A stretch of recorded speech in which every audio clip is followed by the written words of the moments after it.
I will explain the part cabinet. Cabinet is nothing but the outer shell of all the components. It will protect all the components like SMPS, motherboard, then storage devices, etc. There are total 3 types of cabinet: mid cabinet, mini cabinet, and full tower cabinet. Now, this is the SMPS, which is switch to mode power supply. The SMPS is used to convert the high voltage AC power into low voltage DC power. It is used to provide the power supply to all other components like motherboard.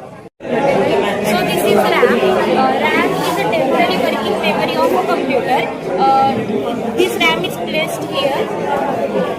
It stores data and instructions that the CPU needs while programmers are running. It is a volatile memory, which means all the data is lost when the computer is switched off. It is faster than hard disk and helps in quick processing. CMOS battery was the missing component in this cabinet. Now let's move on to the CMOS battery. This is the CMOS battery. CMOS battery is basically the small coin-shaped battery which is situated in the motherboard, which is situated here.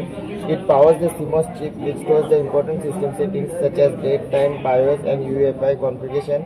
This ensures that even the computer is switched off or unplugged, the settings are not lost. Move on to the CPU. CPU is the central processing unit, which is also called as processor. Processor is the brain of the computer, which is situated below the cooling fan.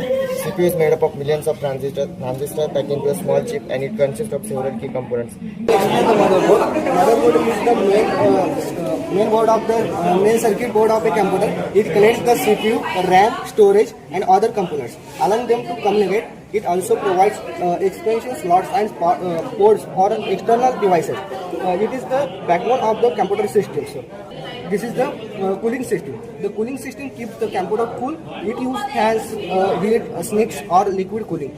This stops parts from overheating and keeps them safe.